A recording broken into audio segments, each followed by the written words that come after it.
In this video, I'll show you how to use the para method to organize your life. The para method, developed by Tiago Forte, is a simple approach to managing digital chaos. It divides any information into just 4 categories: projects, areas, resources, and archive. If you want to learn more about para, check out Tiago's new book, The Para Method. This is a one-page Notion template that is easy to use. It is sorted by actionability, with the most valuable views at the top and the least actionable at the bottom. It encourages you to take action and get things done. To set things up, you should start by adding out different areas of life which are long-term roles and responsibilities. This could include things such as finance, and I will pick a page icon to represent it.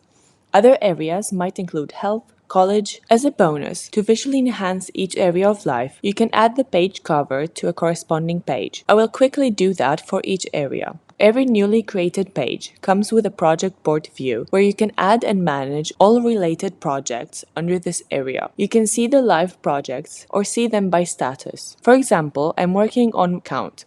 I will add that to the project view under business. You can also see the notes, resources, goals, and contacts related to each area. On the front page, you can quickly add the project title and status. I can also drag and drop to quickly update the status to in progress. Opening the project page, you can fill in more details, such as how often you want to review it. I will also create a new view to see my projects related to the finance area. On the project page, you first see an overview and objectives that you can fill out. Then you see a task database view. This is where you can add tasks related to this project. After all, projects are a series of tasks that work towards a desired outcome. Then I will break down this project into steps and set the due date for each task. Once the task is completed, I can drag it under the complete group. In the project page, you can also have content ideas that you can use if you are a freelancer.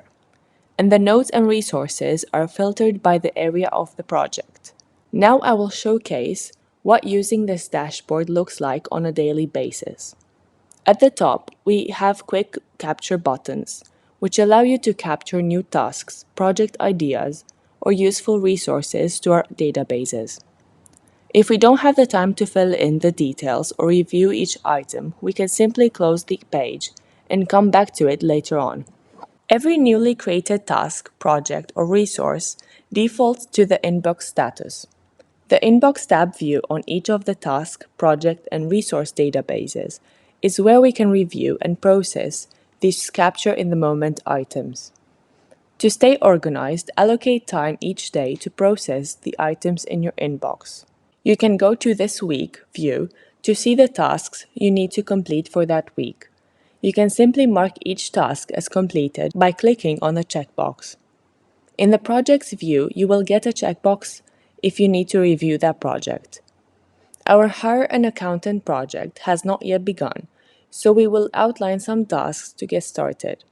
Each task can be further broken down into subtasks. When it comes to managing our areas of life, the Gallery view acts as a visual reminder of our roles and responsibilities. Say if we are reminded that we are lagging behind in our finances, especially in terms of investments, we can open up our finance page and review our active projects or plan new ones to stay ahead. We add a new project from here by giving it a title, then opening the page to set a review frequency and status. You can leave the status as planned and come back to it when you have more time to break down this project. Say you are scrolling through the internet and came across an article. You can use the Save to Notion Chrome extension to quickly save this resource to your Notion databases. Besides saving the title and link, this pop-up allows you to set the type of resource and add relevant topics.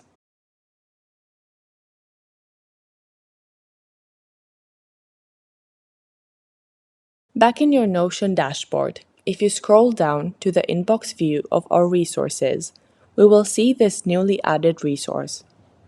On this page is also where we can write down our notes and summaries. You can also utilize the AI feature in Notion to help you write down some actionable steps. And now all that is left is the archive category.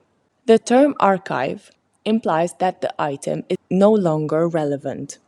You choose to archive completed projects rather than deleting them because we might have similar projects in the future where you can reference this project just by searching through our archive view. Archiving a project, area, or resource is simple. You just open the page and look for the archive checkbox property and check it. The archive view located at the bottom of this page allows you to review and retrieve these archive items as needed. While the task database does not have the archive feature, I have decided to include it to show our completed tasks. So every completed task will go under this view for any reference or review you might need to do in the future. And that's how you use the para method in Notion. If you want a tutorial on how to build a para in Notion for yourself, leave a comment below.